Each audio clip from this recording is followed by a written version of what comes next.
ምሳ ምን እናቅርብልህ? ጭራሽ ትበላላችሁ?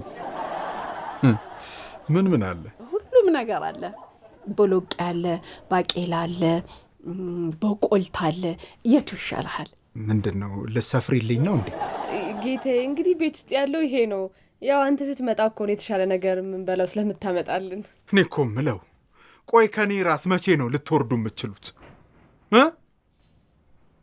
እስቲ ዛሬ እንኳን ያልበላችሁትን ለየት ያለ ነገር ብሉ።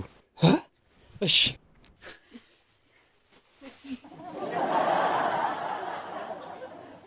ሽምብራ ሹቅ ደግሞ በልተ ጨርሰው አሉ ሳሰጣቸው። ካንተ የተረፈው ነው እንዴ ይዘህልን የመጣኸው? አንተ አፍህን ሞልተ የምትናገርበት ጊዜ ላይ እኮ አይደለም ያለው፣ እግሬ ላይ ወድቀ የምትለምንበት ጊዜ ነው እንጂ። እውነት ወንድሜ አንተ በጣም መልካም ሰው ነህ። አንተ ባትኖር ኖሮ ምን እንደምንሆን አላቅም ነበር። ችግር የለውም።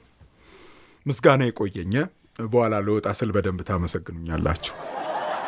አሁን እዚህ ድረስ የመጣሁት ግን ለሁላችሁም ስራ ልሰጣችሁ ስላሰብኩኝ። ምን አይነት ስራ?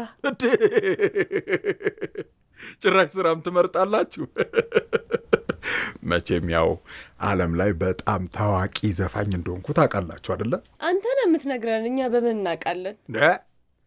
ባለፈው ሬዲዮ ገዝቼ ከአልበሜ ጋር አልሰጧችሁም ነበር እንዴ? እርቦም በላ ነው። ምን አይነት ቤተሰቦች ናቸው? ባለፈውም የገዛውላችሁን ቴሌቪዥን ገምጣችሁ ገመዱን አስቀራችሁ። ይኸው ሌላ አስገዛችሁኝ። ከዛ እኛ እኮ አንተ በድምፅህ እንድታንጎራጉርልን ስለፈለግን ነው የበላ ነው። እንደዛ ነው እንዴ? እንደዛ አትሉኝም? እንደውም ከአልበሜ ላይ በጣም የምወደውን አንድ ሙዚቃ ጋብዛችኋለሁ። እርግጠኛ ሆኜ ነው የምነግራችሁ፣ ረሃባችሁን ያስረሳችኋል።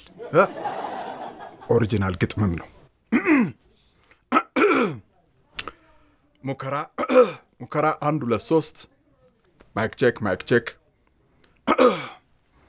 ሙከራ 1 2 3 4 5 6 7 8 ይህች አጋጣሚ በአንድ ገናኝተን የፍቅር አረዝበል የተኙትስ የሞቱትን እንዳቀሰቅዝ። ወይ ግን ህልምህ ላይ እንዳው እኔን የት አድርገኸኝ ነው? አንተማ አባቴ አይደለ እንዴ? ዓለምን እያዞርኩ ዘና ፈታ ሳረግክ ነበር። አላደርገውም። ልጆቼ በረሃብ እየተሰቃዩማ እኔ አልዝናናም። አረ